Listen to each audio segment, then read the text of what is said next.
Our climate is changing. Global warming, extreme weather events, heat waves, drought, wildfires, flooding, frost and hail. And vineyards are on the front line, both as a barometer of climate change in how they grow and as a reflection of its impact in the grapes and wine they produce. Temperatures in the south of England are where they were in Champagne 30 years ago. Champagne is like the Rhône, and Rhône is only going to get hotter. The wines we know today may not even exist by 2050. Vineyards all over the world are having to adapt to these challenges, and many believe that simply sustaining current practices isn't enough. We are Tablas Creek Vineyard. We are located in Paso Robles, California, in the United States. We are Weingut Heidlinger and Weingut Burg Ravensburg. We are located in Tiefenbach in Kraichgau, in the north of Baden, which is in the south of Germany. We are Gergich Hills Estate. We are located in Napa Valley, California, USA. We have been organic since our inception, biodynamic for the last dozen years, and regenerative organic for the last 4. We've been making wine for almost 800 years, and everything that makes sure that we will be doing it in another 800 years is for us sustainable. We are passionate how we grow our grapes, but also how we grow our food. We would love to show people different way of farming besides chemical farming. 1/3 of the Earth's landmass is used for agriculture. If agriculture can't be a part of the solution to challenges like resource scarcity and climate change, those problems probably aren't getting solved. And being a part of a system of farming that lays out a path for that to be the case is honestly the most inspiring thing that I get to be a part of. When we went down this regenerative path, this property became a 280-acre ecosystem, and we farm it from fence line to fence line. Every plant, every insect, every bird, every mammal plays a role in this property. We don't have weeds anymore. I think biodynamic preparations can help the climate change. Of course, it will not do everything. I think it's the last, in French I say, it's the last piece of sand on the pyramid to be perfect. Welcome to Wine Tutor TV. This is Sustainability Countdown to 2030.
Climate change has become now the topic that everybody must have a response to. Everybody understands the urgency and immediacy of it. Did you know that the high-altitude Malbec vineyards of Argentina are technically desert? Rainfall is less than 250 millilitres a year, and the vineyards rely solely on the runoff from glaciers and snowmelt for their irrigation water. And those glaciers are melting. Scientists predict within 2 generations they could have disappeared. An existential crisis for the winemakers of Mendoza. Vineyards around the world are facing different but equally serious challenges due to the effects of climate change. We're going to explore those challenges and talk to some of the wineries who are combating climate change and developing solutions. I think the term of kind of climate chaos is probably a good descriptor of what's going on in California. Every day you see on news calamities throughout the world. It seems like there's more extreme weathers, not seems like, it's fact. There's more extreme weather. Here in Northern California, Napa Valley, we are concerned with global warming. We had fires, we had droughts, and then we had followed by excessive rainfall and floods. El impacto del cambio climático en Mendoza ha sido evidente en los últimos 10 años.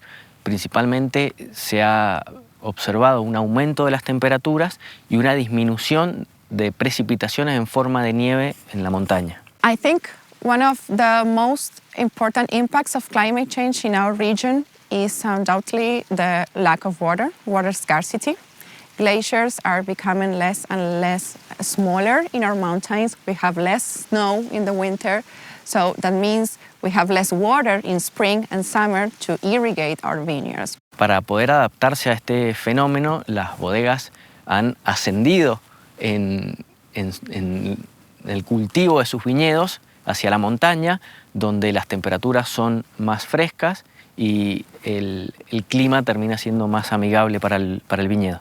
The impacts of climate change here in Northern California, specifically Mendocino County, have been really remarkable. There was a handful of years there where we just continued to break records.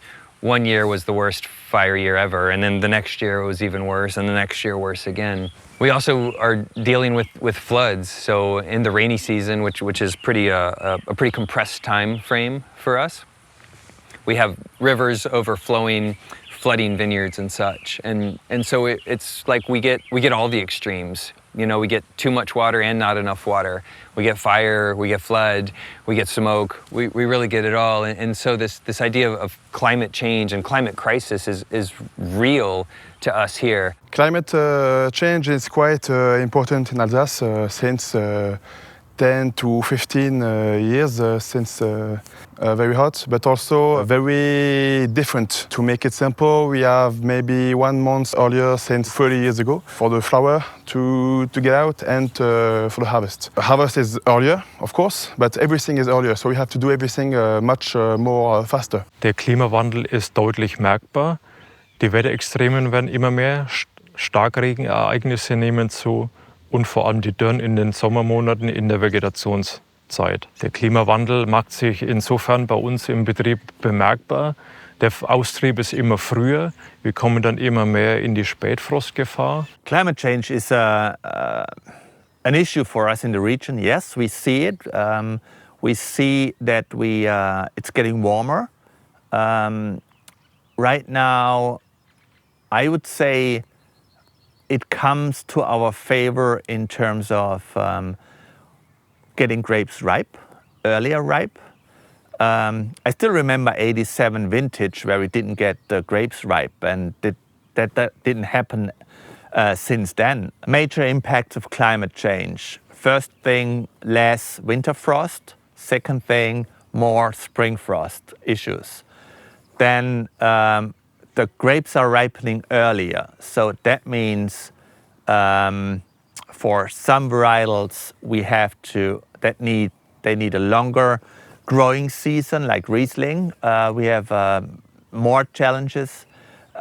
We have hotter summers, so we have to take care that our grapes are more shaded for aromatics. Like Germany is the area for fresh, fine, fruit-driven, elegant wine. So we have to try to not to get a too hot microclimate in the vineyards. When you replant a vineyard, you have to think ahead, and you want to make sure you're planting the right varietal for the next 50 years.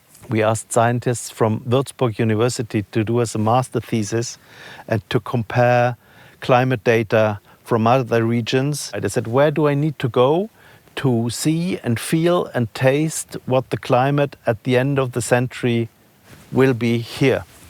And they did their math and sent us to Colmar in Alsace. And Colmar is, together with Marseille, one of the driest towns in France. They have about 500 milliliters rain per year, like we do, but they are about 2 degrees centigrade in annual average temperature above us. To me, it showed that it is possible to grow wine in the future. It is possible to grow forest in the future, but you have to do your homework and you have to understand how to best prepare your vineyards, your fields and your forest for the future. We can feel the climate change each day in Beaucastel because the summer is hotter and hotter.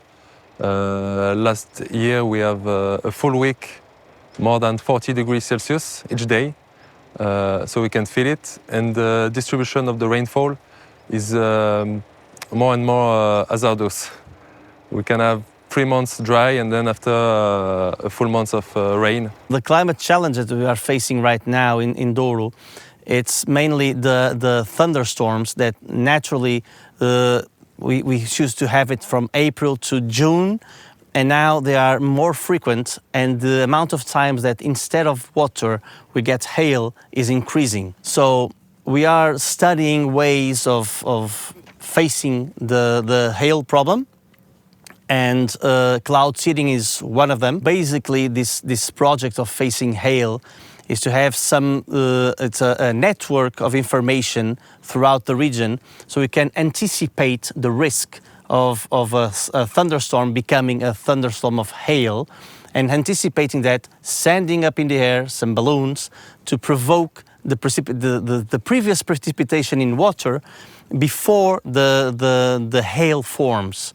So if we can manage that, we'll have a water thunderstorm with rain, lots of rain, but that's okay. We can live with that, and we avoid the formation of the hail. The climate doesn't start and finish at the limit of your vineyard. What is happening in your specific area, in your region, in your country is impactful to the way that you farm. And so it is incredibly logical that we work together. After all, in many parts of the world, we've had huge challenges on water shortage. We know that South Africa lived with droughts for 3 or 4 years. So what they were able to learn through their necessity and their experience is valuable to all of us who are tackling that same issue today. And so it was from the understanding that the wine industry needed to work together that we created in 2018 the Porto Protocol, a platform that shares best practice, a platform that discusses the issues that matter with experts from around the world, and a platform that really works to share solutions for all of us to be able to develop our wine businesses better and more sustainably into the future. We don't see any factors today that suggest that those extreme weather events are going to slow down. What we see inside annual statistics is people potentially brushing it aside. On average, it's no hotter. On average, there's no greater rainfall. That is true. But those moments when you get 1 month's rainfall in a single hour, or those moments when extreme temperatures mean that the vines are shriveling, that the reflected heat is burning all of your bunch of grapes, you lose your entire crop in the matter of days. And as a farmer, that is simply something that we must work against.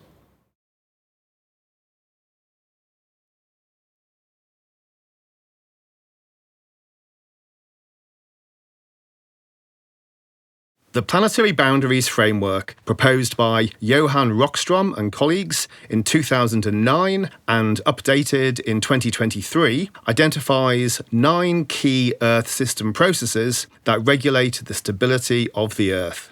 These processes are climate change, biosphere integrity or biosphere loss, land system change, biogeochemical flows, which are nitrogen and phosphorus cycles, freshwater use, ocean acidification, atmospheric aerosol loading, stratospheric ozone depletion, and so-called novel entities, for example, chemical pollution. Each of these has specific thresholds that should not be exceeded if humanity is to exist within a safe operating space. Recent research shows that 6 of these boundaries, climate change, biosphere integrity, land system change, biogeochemical flows, freshwater use, and novel entities, have already been crossed. This puts immediate pressure on ecosystems and exacerbates global environmental risks. For example, surpassing the climate change boundary accelerates global warming, leading to more extreme weather events such as heat waves, droughts, and floods. Breaching the biosphere integrity threshold, marked by biodiversity loss, undermines ecosystem resilience and the services it provides. The 2023 update highlights the urgent need for systemic transformations to ensure long-term sustainability. Agricultural and industrial practices must align with these boundaries. This involves shifting towards regenerative agriculture, reducing greenhouse gas emissions, and curbing the use of synthetic chemicals. Understanding planetary boundaries is vital for shaping global sustainability efforts and mitigating climate change impacts across all sectors.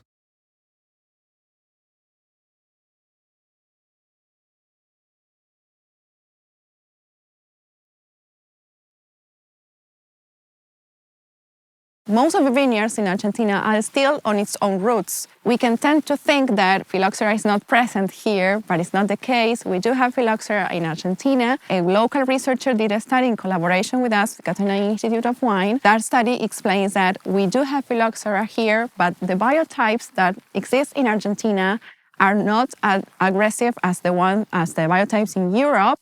And phylloxera cannot complete the sexual cycle here. It completes just the asexual one. So if phylloxera cannot complete the sexual cycle, that means phylloxera has less chances to generate variability and changes and become more aggressive. But we are aware that phylloxera is here, and in this changing context, we know that the enemy is present, and we should be careful with that.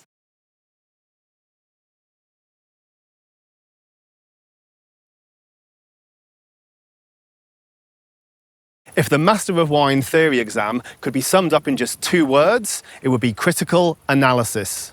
Or, in just 1 word, tell us the why. Here's an extract from a previous examiner's report that explains what this really means. The most common remark made by examiners with respect to the theory exam was the lack of critical thinking and analysis exhibited in these papers. It is important to realise that within the MW examination, many questions do not seek to just test a candidate's knowledge of a particular subject. Candidates are also required to show an opinion or make a value judgment. It isn't enough, for example, to simply state or describe what a particular producer does in one region, but this information needs to be used analytically and be part of an overall larger argument. Candidates must continue to work hard at developing this particular skill, as it is vital for passing the MW exam. Or, to put it another way, this is exactly what they mean in the introduction to every single examiner's report for the last 20 years, when they say, too much description, not enough discussion. They are not just looking for knowledge. What they want to see is an application of knowledge leading to an opinion. That is critical analysis. In summary, critical analysis is key to passing the MW theory exams. Knowledge is knowing a tomato is a fruit, not a vegetable. Wisdom is knowing not to put it in a fruit salad. The formula for unlocking the MW theory exams is theoretical or book knowledge plus relevant examples plus the use of topic-specific vocabulary or jargon, all employed in the service of critical analysis and critical thinking, equals a pass. Paper 1 doesn't necessarily lend itself easily to critical analysis. The questions are often more objective than subjective, and they're asking you to describe things. It's often more of a list-type answer than a discuss-type answer.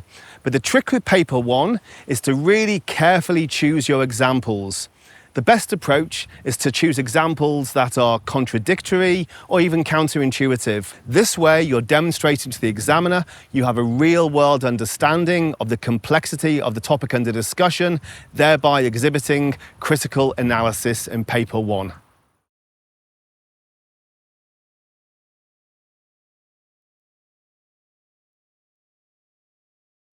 Biodynamics is a lot about respect. It's and a positive energy. When you like doing something, the result is better than if you hate doing something. At the beginning of the 20th century, every vineyard in the world was organic. By default, nitrogen-based synthetic fertilizers had yet to be developed. Fast forward to today, and just 6% of the world's 7 million hectares of vineyard land is certified organic, meaning the majority of our wine is farmed by what we euphemistically call conventional methods. Chemical farming is the norm, organic the exception. You see a vineyard that has perfectly bare soil under the vines, is neat and tidy, that's chemically farmed. But why is this a problem? Well, let's talk about plants. The grapevine, Vitis vinifera, is a Mediterranean weed.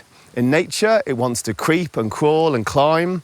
Human beings manipulate this into the architecture of a vineyard, and there it remains in place for 20, 30, 40 or more years.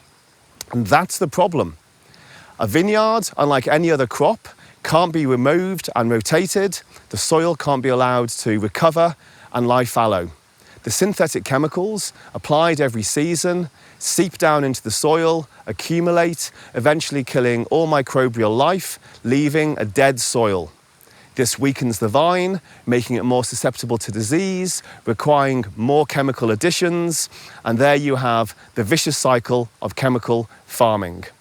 The grapevine, out of all crops, presents a unique challenge to farmers. By remaining in place for decades, it amplifies the harmful effects of farming with chemicals. Curious and environmentally conscious grape growers have been searching for a solution to this for decades, first through organics, then biodynamics and other sustainability systems. In recent years, a new approach called regenerative organic viticulture has been developed.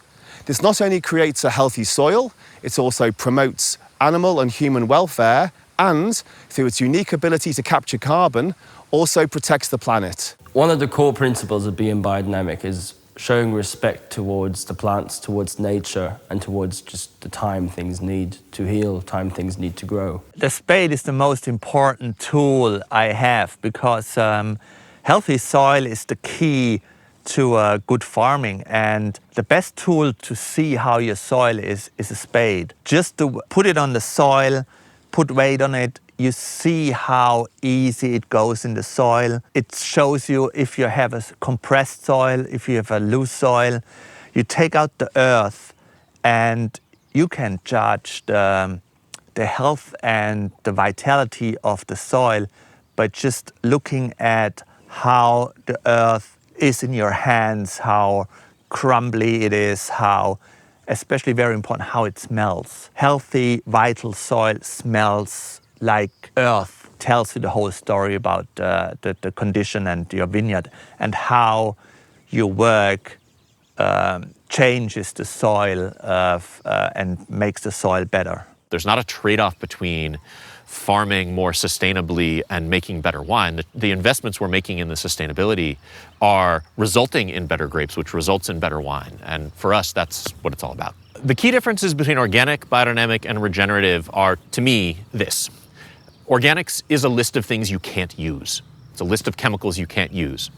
But in practice, it is typically executed by replacing chemical inputs with non-chemical inputs. It's still an input-intensive farming. Biodynamics is a more holistic approach where you're trying to create an ecosystem that's in balance inside your farm that allows you to farm the crop that you've chosen. And in that way, it's a big leap forwards. But it's also tied up in this mystical kind of astrological language about cosmic energies and cycles of the moon, which I think limits its ability to be adopted. For us, regenerative organic takes all of the essentials of biodynamics, the soil health, biodiversity, microbial activity, gives it rigorous scientific basis, and then adds to that things that might otherwise be a part of something like a B Corp, looking at your business practices. How do you use your resources? How do you treat your people? And are the working animals on your farm treated well? And for us, that's what makes it so appealing. It's got the breadth of a sustainability certification, the rigor of something like an organic certification, and the holistic approach of biodynamics. all in one package? I think biodynamic preparations can help the climate change. We try to do the best, and the biodynamic preparations can help a lot with that. Especially, I think, like this year, if it's very rainy, we try to do more of 501. So it's the silicate preparation, so I can bring some lightness, some ripeness, and some flavors. You can say bad year. And of course, the other preparation, the 500, can help the soil. If it's a dry year, it can help the soil to be better, to have less, to have more humidity, less evaporation. So of course, it can help. I think biodynamics has great solutions for climate change. With biodynamics and organic farming, we see that we have let's say, a different ripening pattern to the grapes at the end. So that allows us to harvest with lower sugar degrees. So that allows us, again, more hang time, which gives us more energy, more freshness, more character to the wines. Second thing is getting warmer and having less water, building up humus in the vineyards, having cover crop, that helps a lot too, because if you see a soil that is covered with cover crop, even if it's 35 degrees outside, it only gets 25 degrees on the bottom. If it's not covered, like, you get 45 degrees there. So you change the microclimate, you make the microclimate a little bit cooler in the vineyard, so you have less evaporation, you have cooler conditions, you have more freshness in the grapes, you have a lower pH, you have more energy at the end, which keeps the wines fresher and more intense. So there's a lot of overlap between organic, biodynamic, and regenerative organic farming. We started with organic farming, and one of, I think, the key pillars to organic is that we're really looking to focus on soil health. And how do we create a system that's enhancing soil health and not depleting fertility, vine health, or ecosystem health? The other really important part of organic is that it's federally regulated, so that you can trust in a claim with a certified organic claim that that fraud will be punished and prosecuted. So it's a really strong standard in that way. We then went to biodynamic farming, which really brought a bit of a different perspective, more of a holistic perspective for the entire farm entity. And so with organic, you're looking at each kind of individual block and how can you farm that without chemicals, and how can you try to enhance and enliven soil systems. The biodynamic approach, I would say, takes that a bit further in the sense of how can we farm in a way where we can acknowledge the whole entity of the farm, from the insectaries around, the water systems, and not one individual block, but the whole farm system. Also looking at kind of the functions of planetary systems, also incorporating animal, livestock, and incorporating the biodynamic preparations. The regenerative organic system takes both of these, being organic as a foundation, so you're already certified organic, really looking at a holistic approach to farming, integrating animals, focusing on soil health, reducing tillage to really try to continue to grow organic matter and the diversity of life in the soil. Likewise, the diversity of life above the soil, with multiple plantings, mixed cover crop species and such. There is a concept that I really like, and it's one of the most important statements on our philosophy, that it's agroecology. It's a concept a little bit larger than organic, because all our vineyards are organic certified, but I think it's a way we found to make that official and not only a declaration of being natural, but agroecology is like a larger term, because organic is just not using synthetic products and GMO products, and has limit on copper. So there is a very specific rule. But agroecology is a deeper concept. You know, we are understanding the soil, we are understanding the natural weeds all around the vineyard, the animals, we are understanding how to manage the natural resource, especially water. For us, having just vineyard is not enough. We need to have more biodiversity. That is why we developed this research line with different type of cover crop. Those cover crop have different characteristics. They have to be frost resistant, they have to be drought resistant also, because we don't want to use more water than the vine needed. And for us it was so amazing, because at the beginning we researched with 10 different type of plants. Nowadays we have 30, and also we start to make a research with native herbs from Mendoza. And if you can see around, they are still green, even when the autumn is coming so quickly. One of the native plants that we are making some research is ajenjo.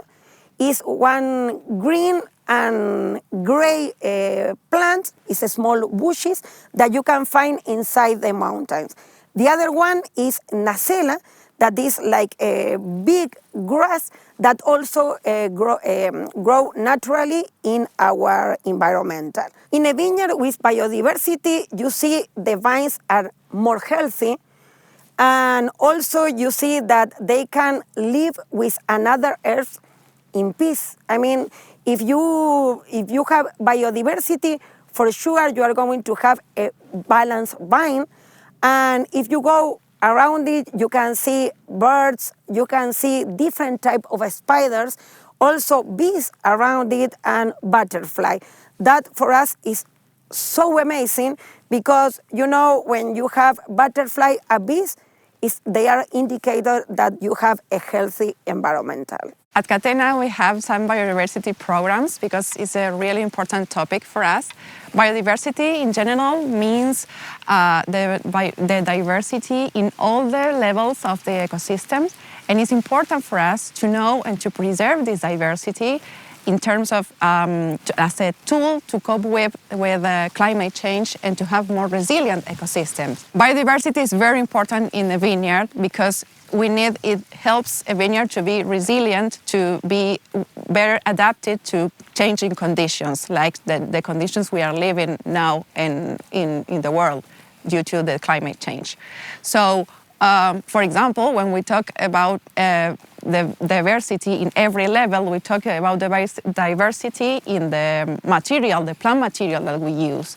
And this is when massal selections and the old vineyards that we have here in Argentina become very important for us. In Argentina, there's a lot of vineyards that are very old and they are massal selection. That means that we have different individuals, an heterogeneity of individuals, a diversity of individuals with different characteristics, different phenology, enological characteristics, different tolerance to pests and diseases that can be useful in this context of this changing context, let's say. The climate change is doing a lot for the ripeness of every grape varieties we have.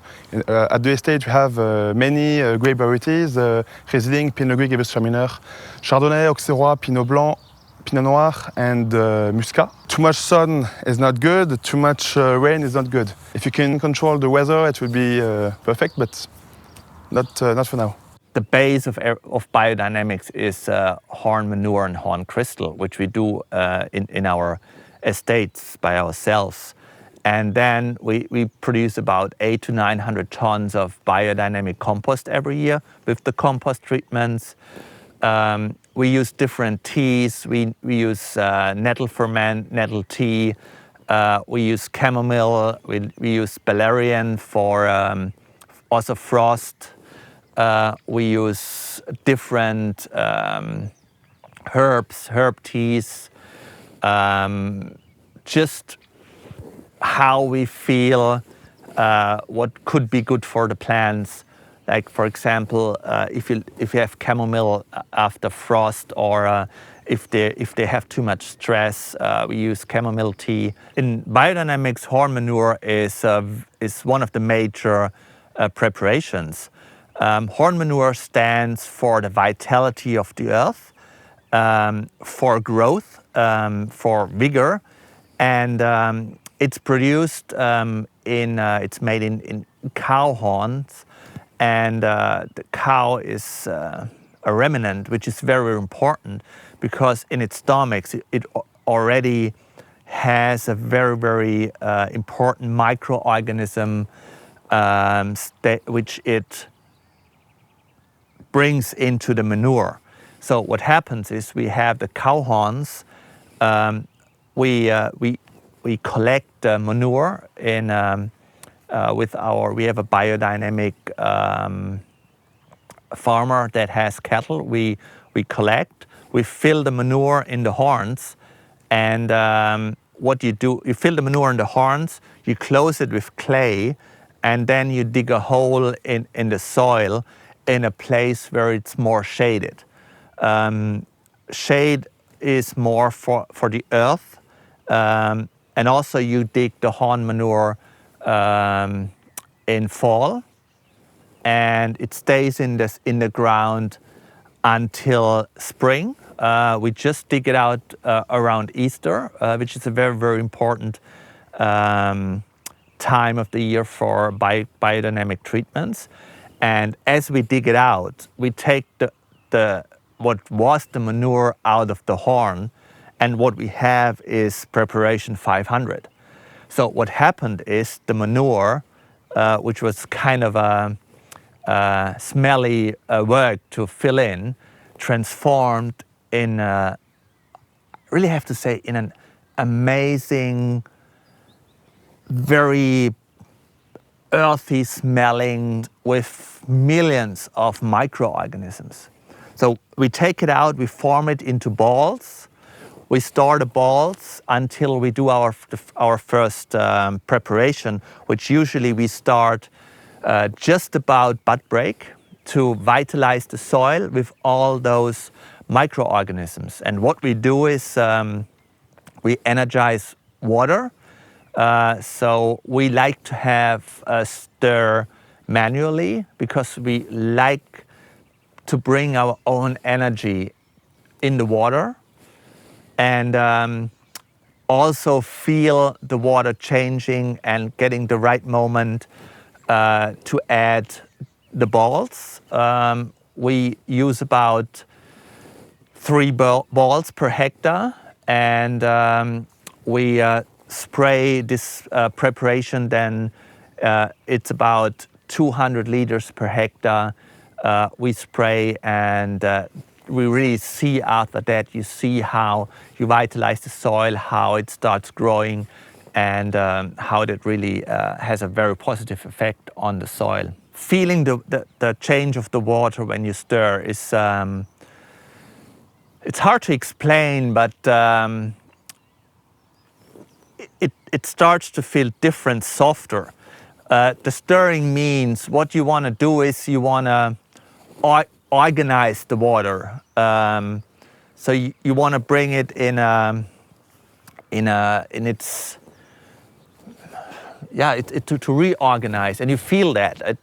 You cannot explain it. You cannot see it. You have to really do it. And it's always funny because we have, if you have new people in the with us, and they kind of smile, what are those crazy guys doing? And you let them stir the water the first time, and they say, wow, I can feel it. We have to fix the pH of the water to between 7 and 6.8 before dynamize. And when you dynamize, after an hour, you can feel that the water change, the quality of water change more and more. And at the molecular level, when you dynamize, you break the molecule of water, So from H2O, you go to 2H plus and 1 O2 minus. So the water is more reactive and it's easier to pass the like a message of vitality, of vigor in the soil. You know, because when it's like you have a full battery when you dynamize the water. The second major treatment or preparation in biodynamics is horn crystal. Horn crystal stands for light, for beauty, for energy, stands for also vitalizing things, and stands for also, as I said, beauty for forming things, giving the plants a nice or beautiful form, stretch them, and for growth. We use cow horns, but for horn crystal standing for beauty and light, we only use new horns. For horn manure, we also we use the horns as long as they're okay. But for horn crystal, we always use new horns. In comparison, like horn crystal, we need much less. For horn manure, we dig about, for our estate, for about 107 hectares, we dig about 220 horns. For horn crystal, we need only about 30, so the amount is much smaller. The work with it is much more because we also produce it by ourselves, so we take the crystals and we grain the crystals until it's very fine powder. And you can, the perfect is if you take it and you drop it and it's affected by the wind, it's just not dropping straight down, like it's fading away, then the horn crystal is perfect. Horn crystal is applied, it's same way than horn manure, like you also, you dynamize water, you stir at least for about an hour. You use about per hectare, I would say 20 grams, 30 grams only of horn crystal. You use it when you have already leaves, in situations when it's either we have bad weather, just to capture more light on the leaves. You really can see if you spray it, it changes the way the vines put their leaves to the light. And also we like to have horn crystal for just around blossom, when the plants need a lot of energy and when they start to form the fruits. We finally found a shepherd who started to working with us 3 years ago, and the results were for us really stunning. We saw it from the first week we had them in there. When they grazed, we saw things changing, and it was amazing for us to see. When they bite the grass, they kind of activate the growth again, so we get better growth in the cover crop. The manure also helps the soil with more microorganisms. Durch unsere aktive Kreislaufwirtschaft, egal über das Bodenmanagement oder über die über unsere Begleitpflanzen, haben wir es geschafft, unsere Humuswerte von 1,3 auf 1,7 anzuheben, was wiederum einer CO2-Speicherung von über 900 Tonnen entspricht. The organic method means that we don't use any chemical fertilizer or chemical products. We use only natural products. So for the fight against mildew, we use mainly copper and sulfur. And after, for the 70s, we turned into biodynamic. So that means that we're increasing the natural cycle of the soil, of the vines, using some natural preparation, as the 500 or 501, and then other plants we use in tisane. So we also use the teas of valeriana, chamomilla, dandelion, and all that that help us to keep our vines strong and healthy. The main thing we are following in biodynamic is the moon calendar, because of the movement of the moon, the sap in the vines moves. So sometimes it go up, sometimes it go down. So for the pruning period is very important, depending on if you want to increase the vigor or reduce it. And also for the harvest, there is some good period and some period that you must just don't do anything. So also for the tillage, also for the winemaking, it's very important to follow it. And then after we were trying to have living soil by spraying some preparations, had some compost, and grow some grass also to keep very living. And in biodynamic, it's more like we're trying to keep the vine healthy than just fight the disease. So we're using several preparation, like the 500, which is mainly for the soil. We call bouse de corne in French. So this is some cow manure that has been in a horn for almost 6 months in the soil. So it takes all the flow of the soil, of the vitality of the soil, I mean. And after we just dynamize it in a big tank, in big concrete tank, for an hour with water. But we prepare the water to have a good pH, good acidity, and good conductivity, because the quality of water is very important. And then we spray it on the soil, so it makes all the cycle on the soil more important, more vigorous, and then the plants grow. After, when the plant grow, we use the 501, which is silica. We spray it to have a better organization in the leaves, a better organization in the grow, not to be just too vigorous and not well organized. And after the 502 to 507, we use it for the compost, to have a good degradation of the manure. We use sheep manure for the compost, because if you let a compost, it can go to bacteria way, to fungi way, and using the preparation, we manage it. So we want to compost well degraded. The quality of water is very important for biodynamy. The best is to use rainwater, because it's almost natural and it's very reactive. It's very it can fix to the leaves easily. There is not too much of cation, I mean calcium or magnesium. Once you're dynamized, you have to spray it as soon as possible, because the molecule you just break naturally wants to just go back. And so you have to spray in maybe 1 hour, 2 hours. And we spray about 40 liters by hectare for the 501 and 80 liters by hectare for the 500. So it's a very few, but it's more like we just spray a message in the vineyard.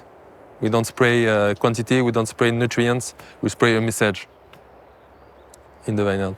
We say to the soil how to degrade the organic matter, how to the nitrogen, how to make the cycle in the soil. We don't add nitrogen fertilizer. We are now going into a step forward in agroecology. That means that we increase the surface of cover cropping. We plant also some trees with a hedge around the plots, but also we planted trees in the plots to increase the biodiversity. And it's very important. Agroecological practices is our answer to the climate change, because when you say, okay, the climate is hotter, drier also in some period, To face it, we will grow grass, trees in the vineyard. People just think you're crazy because it's not natural answer, but it's more like long-term practices. Having trees in the plots, we want to be more resilient. When you have trees, it's like amortisseur. When it's hot, it's less hot with trees. When it's cold, it's less cold. The same for the humidity.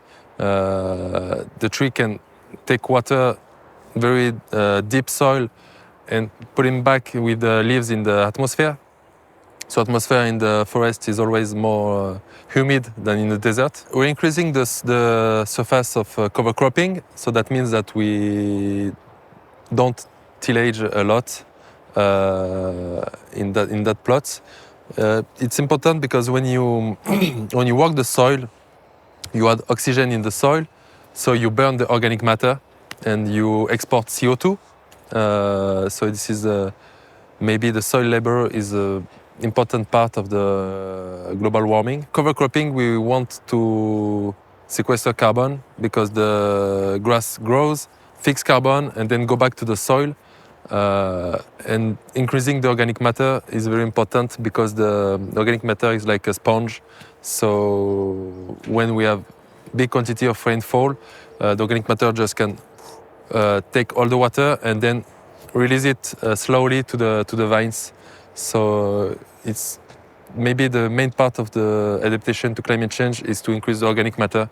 With a big quantity of organic matter, you have very less trouble and you're more adapted to any climate. So the Porter Protocol, which was launched in 2018, was a really simple idea, and that is that the global wine industry can come together to actually share real case study examples of what individual companies are doing. It is my experience that the wine industry across the globe is doing a huge amount to mitigate climate action. Many of the people are keeping those examples to themselves. And through the Porter Protocol, through the solutions page that we have on the Porter Protocol, we've created a series of examples, real-life examples of what companies have actually done to help their business. Now, there are other pages on the Porter Protocol, like articles and discussions. We run conferences, we run web seminars, all of which are designed to help this issue, to help people converse, to help people share ideas, to help people have the confidence through understanding that some of the things have already been done before and that there are solutions out there. In the Porter Protocol, you'll find examples of what people are doing in the vineyard, whether that be regenerative farming, whether that be through cover crop actions in order to correct some of the minerality issues in their vineyard, whether indeed in our particular case, the new planting system that we've created in the Douro Valley, which has allowed us to completely eliminate herbicides and the use of herbicides. And indeed, at the same time, that new planting system has also eliminated erosion. These are factors that are very important for us in the Douro, in a mountain viticulture region. But what Porter Protocol has is vineyard solutions from around the world which are making a difference.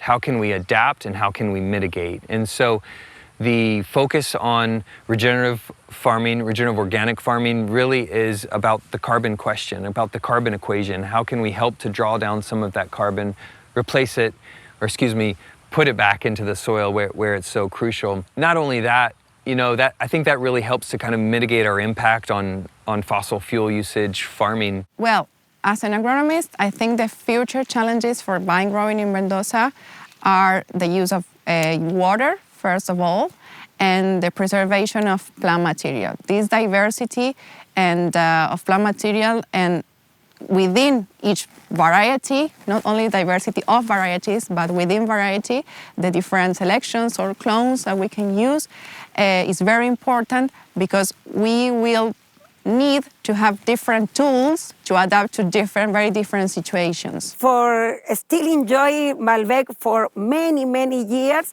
we are working in adapt Malbec for the new for the new climate. We are working in different row orientation. The worst or the hottest sun that we have came from the west. That is why if we turn a little bit the row orientation, for sure the Malbec is going to suffer less.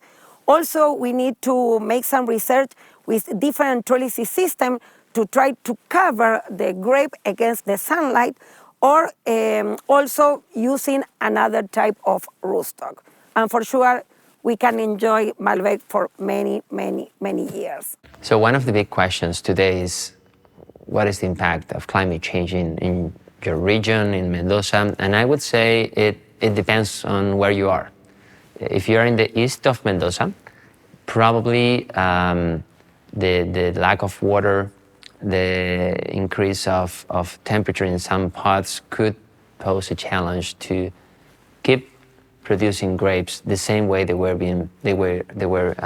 produced in the past.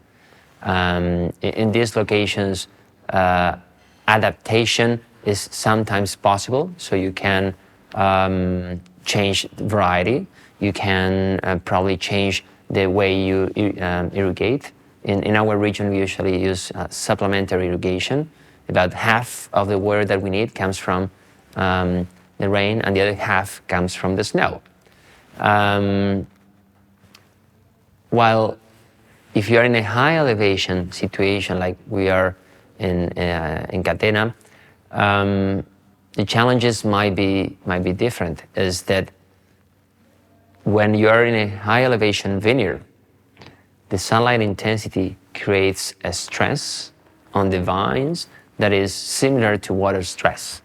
So a challenge would be that if you're not aware of this and you want to apply some water stress, water restriction, because you think it's going to create better grapes, better wines, and you're not aware of the initial stress condition because of the elevation, you could damage your grapes and your vines. Como compañía, para adaptarnos y mitigar este cambio climático, trabajamos, por supuesto, sobre los viñedos, sobre el uso del recurso hídrico de la manera más eficiente posible y también en disminuir nuestra huella de carbono a través de diferentes programas y acciones que tienen que ver con energía solar, reducción del consumo de energía, reducción de los recursos que utilizamos en las distintas etapas del proceso. En el 2020 la cosecha se adelantó a causa de que había un temor acerca de qué iba a pasar con la pandemia del COVID y si las bodegas iban a poder seguir funcionando. En esa cosecha en particular terminamos en marzo, lo cual no era tradicional respecto a las anteriores vendimias, aún en vendimias tan cálidas como esa. A partir de esa cosecha hemos terminado todas nuestras cosechas más temprano y las vendimias en general han sido más cortas, no solo en terrazas sino en muchas otras bodegas de Mendoza. Ese cambio producido en la fecha de cosecha tuvo como resultado vinos más frescos que conservaban la elegancia pero menos pesados y más fáciles de tomar. Para el futuro de Terraza de los Andes, en cuanto a plantar cada vez más alto, hay un límite relativo a la provisión de agua, al abastecimiento de agua. Por lo tanto, hay que buscar otras soluciones, posiblemente pies resistentes a sequías. Algunos ejemplos de pies vigorizantes y con menor consumo de agua son Polsen y Richter. The main impact of climate change in Châteauneuf-du-Pape is the earlier harvest. We say that we are 1 week early each 10 years. So for 30 years we are 3 weeks earlier for the harvest with high content of sugar, less acidity. So the wines change a lot for the last 30 years. We have to adapt the soil management. Because of the rainfall, we're trying to keep some grass, some cover cropping, and then destroy it for the spring and the summer to keep the more humidity in the soil and keep the soil fresh because temperature is higher and higher. So we have to protect the soil, protect the vines from the warm. So we spray also some clay during the summer to make like a solar fence. and keep the leaves and keep the grapes from the sun. So we have to face another impact of climate change, which is the spring frost. Actually, it's not the spring frost. The trouble is that the fact the winter is so hot, so the bud break starts earlier. So we got the frost in April, which is a normal time for the frost, but it's not a normal time to have the vines already grown up to 3 or 4 leaves. So it's at that state of leaves, the vine is very sensitive to frost, and when it's only 0, you lost everything. So in 2021, we have a frost in the 7th of April. So we lost everything that has grown. Maybe the biggest impact of climate change is also the heat. So we have to protect the grapes from the heat and the vines. So the gobelet pruning style, which is very typical in Châteauneuf-du-Pape, help us because the grape stay inside the leaves, so it's not exposed to the sun, and the grapes are more sensitive than the leaves, so it's better to keep the grapes in the shadow inside the leaves. The amount of rainfall for the year is almost the same. It hasn't changed a lot, but the distribution is very different, and we have we can call it storm, so we have 100 millimeters of rainfall for one day, and after we have 2 months dry. So it's very hard to take the water when it's falling and then keep it for long, because we will not have any more for several weeks. That's why we're using cover cropping. So the cover cropping helps us to put the water in the soil, and after, when we crush the grass, we just keep the water in the soil. Beaucastel is more or less 100 hectares of vineyards, mainly planted in Grenache for about 40%, and then Syrah and Mourvèdre for 25%, and all the rest of the 13 grapes of Châteauneuf-du-Pape. Now some of this variety are problematic to grow. I'm thinking about the Syrah, which is very sensitive to a lack of water. So now growing Syrah in our area without irrigation is harder and harder. So we're thinking about maybe increasing the quantity of the whole varieties of Châteauneuf-du-Pape. For example, the Counoise, which is adapt to the water stress. It's very late grapes, so we can harvest it with a low content of sugar and then a big acidity. So it's important in our blending because we want to keep a philosophy of blending. It's a strength in Châteauneuf-du-Pape to have all these varieties. So maybe in the next years the blending will a bit change with maybe less Syrah and more Counoise or Vaccarez, Terre Noire, Muscardin, all this variety. It's a region, remember, that had over 80 different grape varieties authorized for port historically. That got narrowed down into 5 main varieties in the replanting that was financed by when the river was dammed and there was money available. They focused really on 5 main varieties. We as a company tend to grow 6, but what we've seen is that this is a region which has historically grown up with tremendous flexibility in grape varieties. And I'm thinking, as I look at what we have here in the Douro and look at varieties like Touriga Nacional, which everybody talks about, and the reason they talk about it in Portugal is because it is grown in pretty much every wine region in the country. Here in the Douro, it actually only represents about 1.5% of plantings. It's probably fair to say that it's more often found on the back label than it's found in the vineyard. And that's partly because it's a low-yielding variety that is a challenge to grow, but it's something that's tremendously resistant to heat. Hence, we actually grow it in some of our table wine businesses further down in Bairrada, and you've now seen that it's been authorized for use in Bordeaux. Our ability with port to adapt and use the different varieties is not something that necessarily the consumer will notice, because we don't put our grape varieties, and we're not legally able to put our grape varieties on the bottles. We're not looking to do that. I don't think it's necessarily helpful, because the consumer isn't necessarily trying to dive into that level of complexity when it comes to a bottle of port. But it does show you that the port industry can be incredibly resistant to some of these changes and can more easily adapt. And I think that it's important to understand that here, when we see the Douro vineyards, which is mountain viticulture, you know, we have also got the ability potentially to go slightly higher up in elevation in order to affect the maturity and the acidities that we've got in our grapes. So lots of opportunities in the port industry in terms of our vineyards, but I think it's in the making of the port and the blending of the port where we've also got a tremendous opportunity to adapt to consumer trends and consumer needs. We feel positive because we know agriculture, since the first vineyard was discovered in Georgia, have been moving around the Mediterranean and then moving all around the world, adapting to weather conditions. And I think that we are in an era that we will probably see more adaptation, going to higher altitude vineyards, going to southern and more colder areas, and also evolving in the place where we have been producing all life as Mendoza. I think winemaking, viticulture, enology is so complex because it's so rooted on the community where they're on.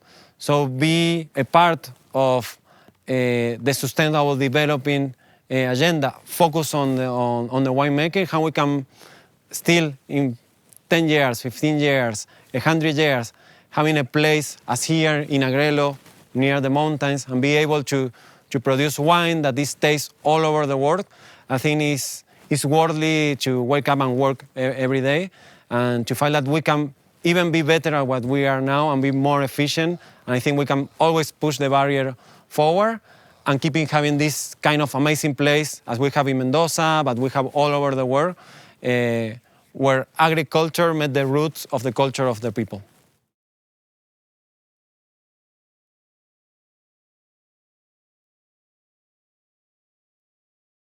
We have a great focus on managing water very precisely. Apart from the use of drip irrigation to conduct the water to each vine, we control the phenology state of the vineyard to give X quantity of water. Also, we control the evapotranspiration, so the climatic demand that we have, and we can measure with pressure chamber method. We measure how thirsty is the plant, how is the plant feeling also. So to do the measurement, we put the leaf in the chamber and we put pressure with nitrogen to make the sap flow goes up. And so when we see the first drop with the magnifying glass going out from the leaf, we know that is the level when is a moment where the internal tension has been balanced with the external pressure that we are giving. So when we have more pressure, when we need more pressure to balance this, the internal tension in the leaf, that means the plant is more stressed.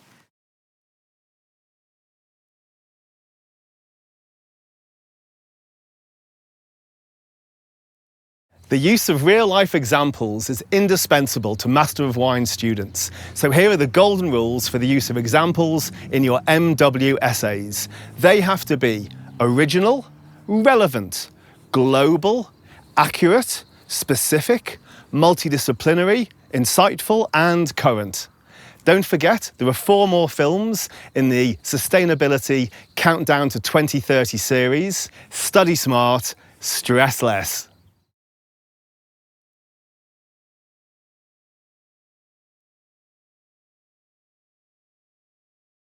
To me, the beauty of regenerative farming, when contrasted with conventional farming, is that conventional farming sees soil as dirt, as an inert medium in which us humans have to apply and contribute externally everything that plants need to grow. That means us feeding nutrients to the plant, feeding water to the plant, killing everything that's not our crop. Because we see it as a threat to our vine. One of the challenges, I'd say, with synthetic chemistry and synthetic fertility is that we as humans maybe have replaced our humility with our hubris. And we really need to understand that the vine has been interacting with the soil system way longer than we've been around. And so if we create a system in which the vine is able to take what it needs when it needs it, when it's kind of early season and needing more nitrogen, more kind of like vegetative growth, it can take what it needs then. When it's flowering, what it needs is different. And when it's ripening fruit, its needs again shift. And so we understand parts of this, but we don't understand all of it. So what we are trying to do is create a system that allows the vine to take the fertility it needs when it needs it, take the water it needs when it needs it, instead of trying to kind of force chemistry onto the plant that maybe it's not quite ready for, maybe it doesn't really need. By using the natural cycles of fertility, regenerative farming can free us from those inputs needed in conventional farming. Conventional farming looks at farming in a very simplistic way, in a way in which it can approach and address specific issues individually. In my opinion, it's very naive to think that if you're applying a product targeted at killing one harmful insect, say, you're not going to be killing all the other insects that are around and that are potentially beneficial. So conventional has a lot of tools targeted at killing specific beings. Regenerative farming looks at the whole system in a more holistic way. The 5 principles of regenerative farming are: number 1, no-till. Tilling destroys structure of soil and destroys fungi. Number 2, cover your soil at all time, meaning grow cover crop on it and do not expose soil. Number 3, biodiversity. Besides your cash crop, you have to have many other species of plants. Number 4, include animals in your farm, like cows or sheep. And number 5 is social aspect. You pay your farm workers living wage. We discovered the regenerative farming in 2019, which really changed everything in our farming. And since then, we feel like we finally found farming that is truly sustainable, meaning you're growing grapes, you're harvesting grapes, yet you are increasing fertility of soil. That's a holy grail of farming. It's easy to farm and exploit. Farm is not like a mine that you exploit and you leave. We cannot leave this planet, Mother Earth. So we have to be able to sustainably farm for 1,000 more years. If we talk about challenges in transition from organic to biodynamic to regenerative, these are all good principles. So through organic and biodynamic farming, we already prepare grounds for regenerative farming. So step from organic biodynamic to regenerative was very small because our soils were already healthy. It was mainly mindset. For me, regenerative agriculture means, you're farming the soil, there's welfare involved with the animals, but most importantly, the people are recognized as an equal part or of equal importance as soil health or animal welfare. They truly are one of the most important parts of the ecosystem. And regenerative agriculture sheds light on that fact. Robert Rodale, who coined the term regenerative agriculture, clearly talked about the fact that soil health, animal welfare, and the social welfare are of equal importance when you're talking about agriculture and a system. So recognizing the human aspect of a farm as much as the health of the soil and as much as the health of those animals on that piece of land. I'd say the major differences with the regenerative organic certification is a focus on tillage, or the reduction or elimination of tillage, and making sure that the social piece is taken care of. And the add-on, I would say, maybe the most important add-on of the regenerative organic certification is that we're also now looking at how can we farm in a way that acknowledges the well-being of farm workers. So I think that the focus for the last many decades now, both in organic and regenerative organic is how can we farm without exploiting soil? The add-on with regenerative organic certification is not only how can we farm without exploiting the soil, but how can we farm without exploiting our people? In this journey to regenerative organic, we're really looking at reducing and eliminating our tillage. So in the past, we would do a bit of an every other row tillage. One row would be tilled, one row would be in cover crop, and we'd alternate every other year. And so now we're looking at more of a permanent cover. So both rows are now non-tilled. And under vine, we're looking at mowing or really shallow cultivation. And there's a few benefits to reducing or eliminating tillage. Some of those benefits would be maintaining the organic matter that we've created or helped to grow through the life in the soil, the cover crop roots, root exudates, the sheep integration, right? As sheep walk through the vineyard, they're metabolizing. As they metabolize, they're adding fertility. I think the focus really is on the livingness of the fertility.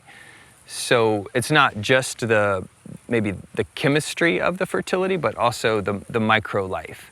And so as we try to maybe grow or enhance the microbial life in the soil, this is inclusive of bacteria, fungi, the mycorrhizal interactions with roots and fungi. And so if we can keep that system more intact, then we can not only create longer storage of carbon in the soil, we also create a lot of, more hyphae fungal life and fungal dominated soils. As farmers, healthy soil is our most valuable resource. So in a sense, regardless of the crop that we grow, we're actually farming the soil, not directly the plants that live in it. Since a healthy soil is the key in our regenerative farming approach, there's different principles that we follow to achieve that, to increase that health. First of all, it's imperative to not disturb the soil. What plowing does is it destroys a natural structure of the soil, reducing the amount of water holding capacity of the soil and rendering it exposed to erosion during heavy rain events or floods that due to climate change are happening more and more often. Once we stop tilling, we can actually harness the benefits of living roots in the soil. The key to a healthy soil is the interaction between living roots and soil microbes. And to increase that feedback beneficial loop, we rely on a diverse cover crop. We see it around 28 different species that we try to adjust every year. Those species belong to about 4 different groups. We have our grasses with a very branched, more shallow root system. We have our legumes that, thanks to symbiosis, they allow us to transform atmospheric nitrogen into soil nitrogen. Then we have our brassicas that work really well for us in loosening up our soils thanks to their deep taproot system. And then we include flowering plants, which allow us to attract a lot of beneficial insects within our vineyards. Once we have all that biomass growing, both above ground and underground, we can use that to create a soil armor when it comes to summer months. Rather than plowing vegetal residues into the soil, we keep them on the topsoil, either by crimping or mowing it, and that creates a thick layer of protection that preserves moisture within the soil, and it also allows for cooler temperatures, especially in the topsoil, where all the soil microorganisms are. Transitioning from a till to a no-till system has allowed us to retain more moisture underground, having better water holding capacity, better water infiltration, water penetration,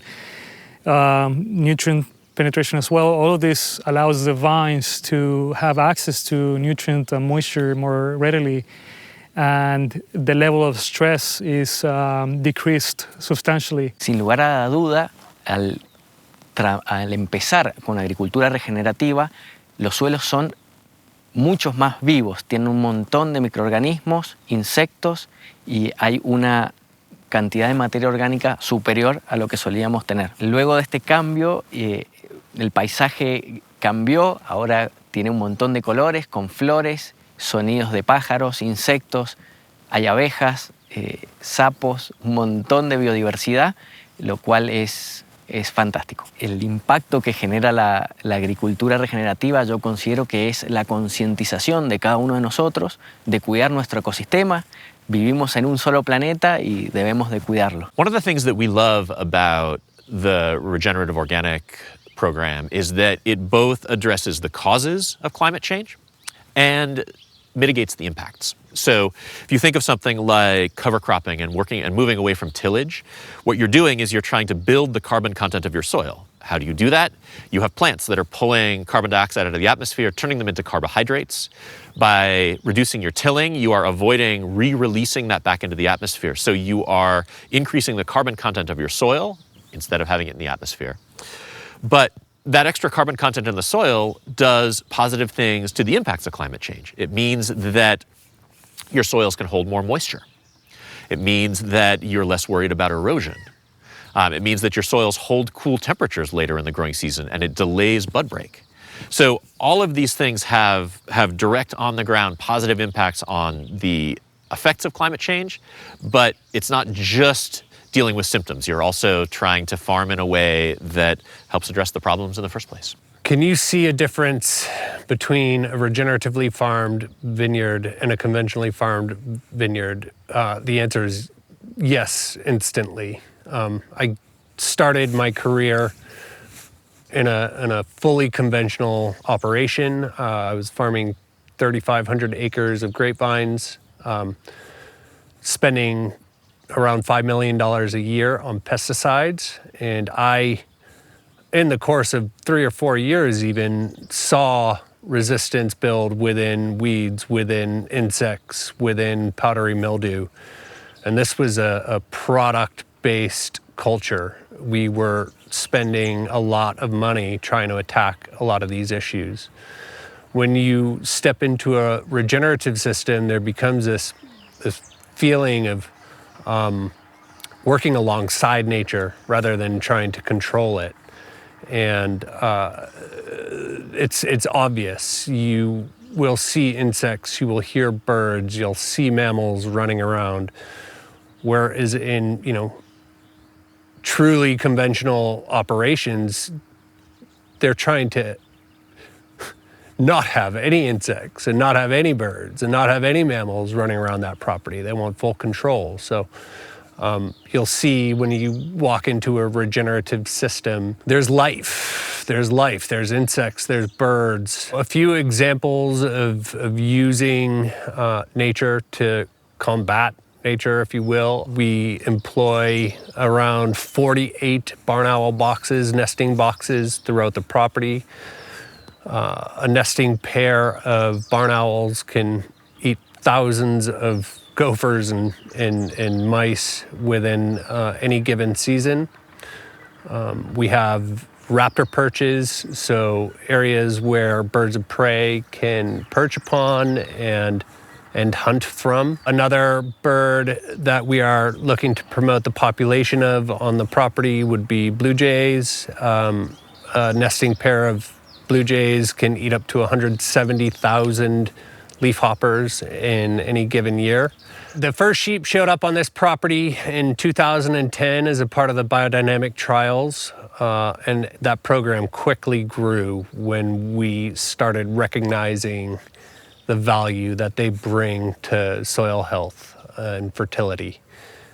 Currently, we graze during the winter months. Our herd is around 280 to 300 animals. We employ a mob grazing tactic, so those animals are only on a piece of land for 24 hours per pass. They're given about 1 to 2 acres, and then they're moved the very next day. They're never on a piece of land for more than 24 hours while they're in the vineyard. And they have brought massive amounts of fertility to this property.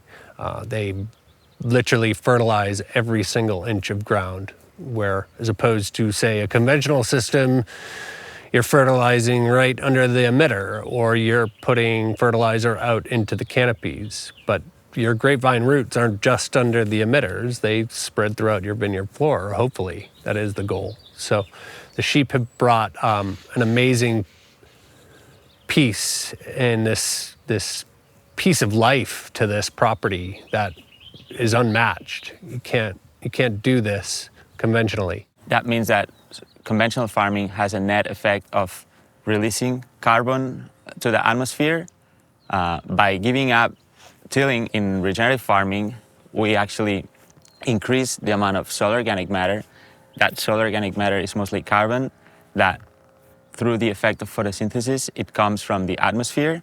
So we're actually sequestering and removing carbon dioxide from the atmosphere.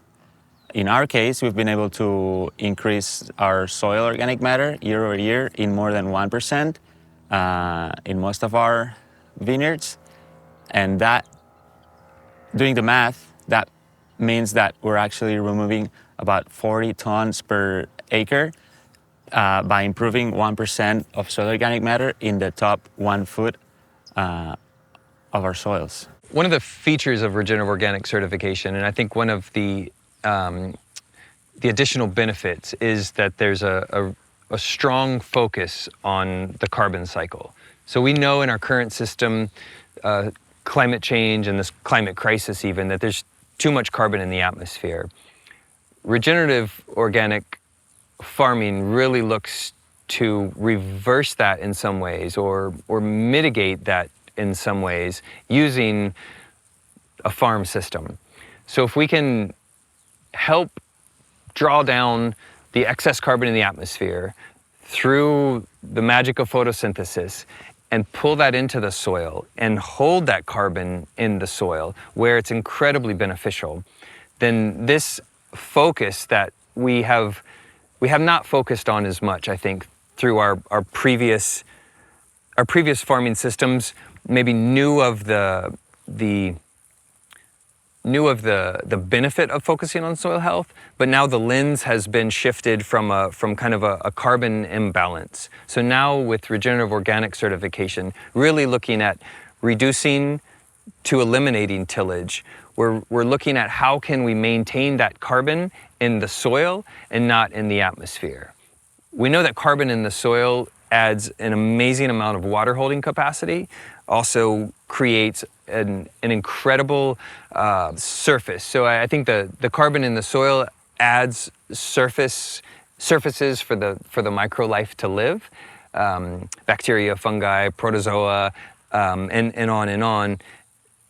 Also earthworms and such, right? But really it's how can we utilize carbon and focus on the benefit of carbon in the soil? Because carbon in the soil not only helps retain water in drought time, but it also helps retain soil in floods, right? So whether there's too much water or not enough water, the focus on increasing the carbon as in the organic matter in the soil really looks to add a resilience to the soil system and the farm system that maybe we didn't focus on so much in the past. El sistema regenerativo muy mejor ahorita porque no se usan los químicos como antes se usaban y ahorita nuestro sistema respirar del aire más limpio, más todo para nuestra salud perfecta. Eso es algo que ganamos cuando nos convertimos a ser regenerativos, lo que respiramos alrededor de nuestro trabajo. Y también no nos preocupamos de que podamos llevar algún pesticida en nuestra ropa como lo hacíamos antes cuando íbamos a la casa. Llegábamos y nos preocupábamos mucho por la familia porque íbamos llenos de pesticidas y todo lo que se aplicaba en los files, y ahora esto de ser regenerativo, natural. No tienes que preocuparte por nada para cuando vas a tu casa para tu familia. Ser regenerativo, a mi modo de ver, es volver al origen, es volver a lo que era natural. Esto implica promover la biodiversidad natural, promover la proliferación de insectos naturales, microorganismos, donde cada uno cumple una función muy importante en el ciclo. Y también consideramos muy importante el uso racional de los recursos, usando la menor cantidad posible de insumos. Básicamente, la viticultura regenerativa es hacer que la naturaleza funcione por sí sola. Cuando el hombre disturba ese entorno natural, genera cambios y suele ser perjudicial para el entorno. Las iniciativas más importantes en la viticultura regenerativa consisten en mantener el suelo cubierto de vegetación nativa, nutrir nuestras plantas con compost. El compost que utilizamos es elaborado por nosotros mismos, contiene un 80% de orujo, que es el residuo de nuestras bodegas, y un 20% de guano vacuno. Los beneficios del compost son el aporte de nutrientes y una gran cantidad de microorganismos que colaboran con la degradación y los ciclos de estos nutrientes. El olor del compost debe ser un olor agradable, similar a tierra, no tiene que tener olor a podrido. También para promover esta biodiversidad, instalamos parches nativos y corredores biológicos dentro de nuestros viñedos donde no se hace ningún tratamiento, ninguna aplicación para preservar la vida natural. Actualmente tenemos el 50% de nuestros viñedos cubiertos de vegetación nativa, lo cual contribuye a secuestrar carbono de la atmósfera. Over the last couple of years, we have seen an improvement in the vine health, specifically of the virus wines, where the virus, it's still there, but it remains latent. It doesn't express itself. The leaves don't turn earlier. We are achieving longer photosynthesis. We're achieving higher ripeness levels, pretty much in line with the healthy parts of those vineyards, and we're achieving a very high quality in grapes, must, and wine as far as the nutrient availability for the yeast is concerned, as far as the phenolic composition of the grapes is concerned, as far as the ripeness, the Brix levels of the grapes are concerned. So that's been mind-boggling to see. Does regenerative farming produce better wine than chemical farming? As a winemaker, it is obvious for me, and it's been impressive to see how our regenerative farming practices clearly translate not only to improved soil health and vine health, but also higher quality grapes and ultimately higher quality wine. So the fact that we're seeing a better soil water retention in our topsoils since we've started farming regeneratively is a big deal for us, because that ultimately means that we are maintaining a healthy microbiome in the topsoil, which is required, necessary to for the vines to thrive. The microbiome is ultimately through a whole host of bacteria, yeast, cells, fungi, insects responsible for unlocking the nutrients that are and minerals that are in the soils and making them available for the vine to take up into the roots. And so we're seeing healthier vines because of that. And for me as a winemaker, that's important because that translates into healthy grapes and high quality grapes with high levels of yeast available nutrients for the fermentations and high concentrations of tannins and phenols and a more defined, higher quality flavor profile. As a winemaker, I've seen a difference in the incoming fruit from the vineyard at harvest time.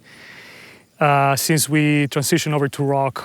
Primarily what I've seen as a winemaker is better physiological ripeness, not just in the level of Brix or sugar maturity, but also in the other parameters that are very important to winemakers, such as pH, titratable acidity, lignification of the seed tannins, the phenolic compounds in general. Everything's to be more aligned more than ever. That makes a big impact in the fermentation. Ultimately, bringing so much nature within our vineyard environment, that increases overall biodiversity, and that has its benefits in terms of it creates natural competition within all the living organisms in the vineyard ecosystem, and that prevents any single one species, say an insect, to overpower, impose itself, becoming a pest. So we keep the ecosystem in balance naturally using the the processes that happen naturally in nature. We just incorporate all those principles into our vineyard. Regenerative farming is quite a new concept, although it uses or it relies on processes happening in nature without a human interaction. And it being so new, it makes you feel like you're somewhat stepping into the unknown. There's no set guidelines that you're following or recipe books like there are for biodynamics or conventional farming. And that definitely makes you feel like you're in the cutting edge of something really, really important. In this wonderful natural system, you don't need to buy any pesticides, any fungicide, because in nature, everything is perfectly balanced. Only nature is perfect, not us humans. One main reason we switched to regenerative or added regenerative farming to our farm is that was a bit frustrating that after 15 years of organic biodynamic farming, massive cover crops, and then still tilling, we only elevate our soil organic matter by 1%. But that was kind of better than what literature states. Our literature, scientific literature, says that it's impossible to increase soil organic matter. With regenerative farming, after a few years of small gains, on a fifth year of regenerative farming, we were kind of met with surprise. We submitted like over 32 samples this year with many different blocks and vineyards.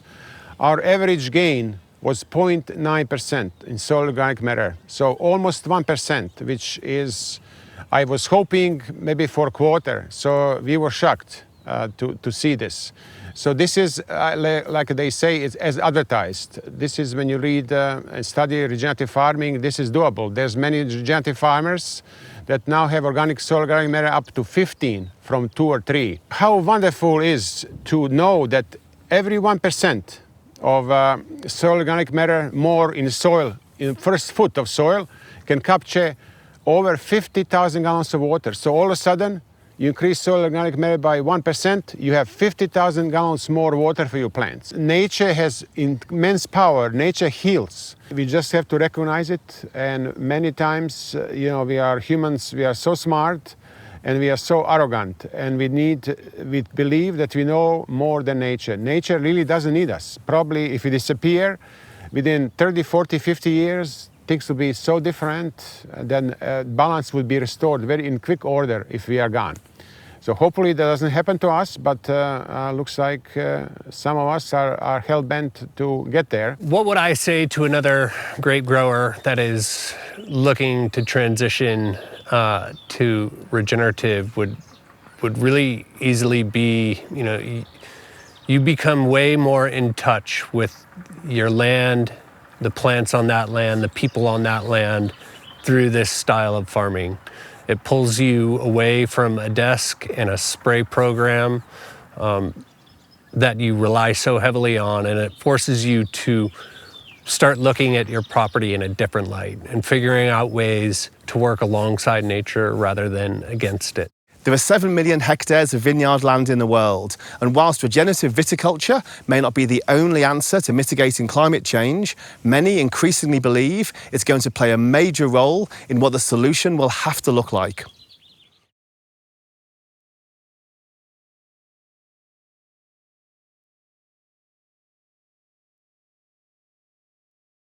Students should show a clear understanding of the impact of climate change on the viability of varieties, regions and wine styles. Examples of good practice are essential, but also a real-world understanding of how far many producers and regions still have to go in meeting these challenges. Students need to show an awareness of costs at all times, as well as an understanding that sometimes the most effective methods of adaptation are quite straightforward, such as replanting with more suitable varieties or clones, changing row orientation and aspect, or moving to a cooler or higher location. There is considerable interest and momentum behind regenerative viticulture, not only because it offers the practical farming benefits of biodynamics, but without some of the baggage, but also because the aspect of no-till and carbon sequestration also help the planet. The fact that the Regenerative Organic Certified logo will be seen by consumers in supermarket aisles on products as diverse as beef, coffee and chocolate, as well as wine, may well be the most powerful factor in its adoption.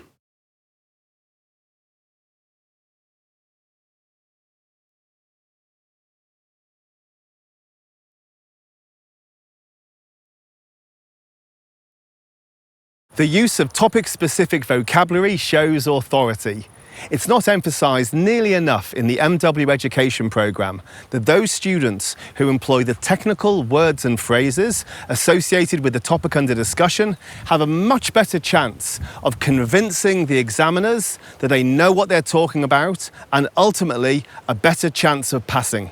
The use of topic-specific vocabulary demonstrates to the examiners that you know how a professional in the topic under discussion would talk to a fellow professional in the same field. In other words, you know the jargon. And it's knowing the jargon just as much as having the relevant examples that will get you over the line in the MW theory exam. A tag cloud for an essay on sustainability in paper 1 could include the following words or phrases: climate change, extreme weather events, fruit composition, vegetative cycle, no-till, carbon sequestration, biochar, soil organic matter, rhizosphere, soil microbial activity, resilience, tractor passes, soil compaction, herbicides, pesticides, fungicides, persistent organic pollutants, biodiversity, ecosystem services, organic viticulture, biodynamic, regenerative organic, Planetary Boundaries,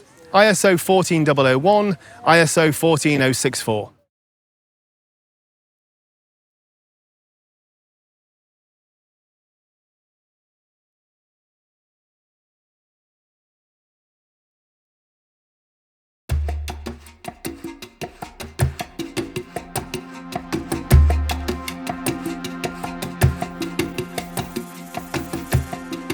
Biodiversity, again, is one of the most important pieces of all of this. Rarely in nature do you see things out of balance. When you walk into a forest, when you walk into a grassland, there is a balance that exists there, and it's nature's plan. I think there's peace in a lot of this style of farming. You're able to recognize how powerful nature is, and if you just ease it along, you can benefit greatly.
We are Tablas Creek Vineyard. We specialize in producing Rhone varietal grapes and blends from the grapes traditional to the Châteauneuf-du-Pape region. We are Terrazas de los Andes. We specialize in producing Malbec wines. We are Famille Perrin. We are producing fruits, and with that we try to make wine.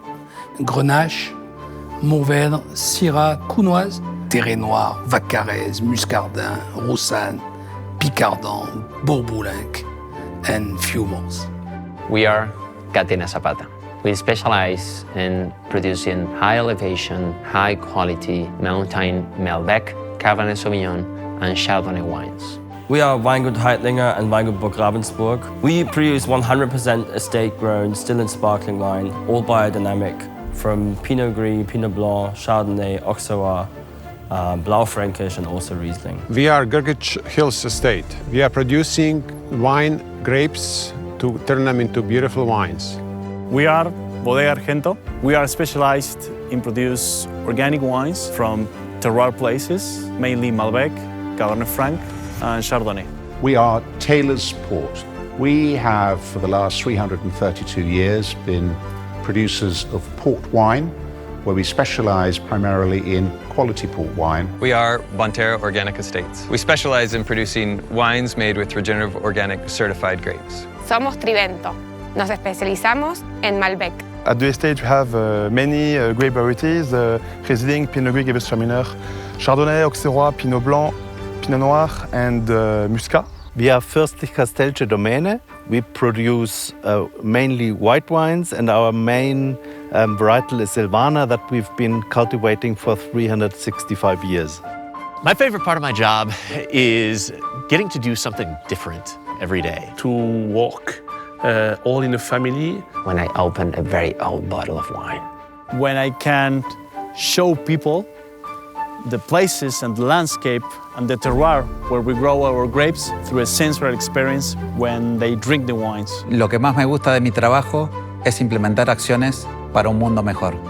Es poder conocer y poder estar en diferentes regiones, en las regiones más importantes vitivinícolas de Mendoza. Ist die Verbindung herzustellen zwischen den verschiedenen Bereichen. Weinbau, Keller, Vermarktung, aber auch die übergreifenden Themen zu kombinieren und einfach zukunftsfähig zu machen. I think the best job is to prune in the vineyards in winter. If it's raining, you just stop and you go the next day. So you don't have any timeline to have. So I'm peaceful at that moment.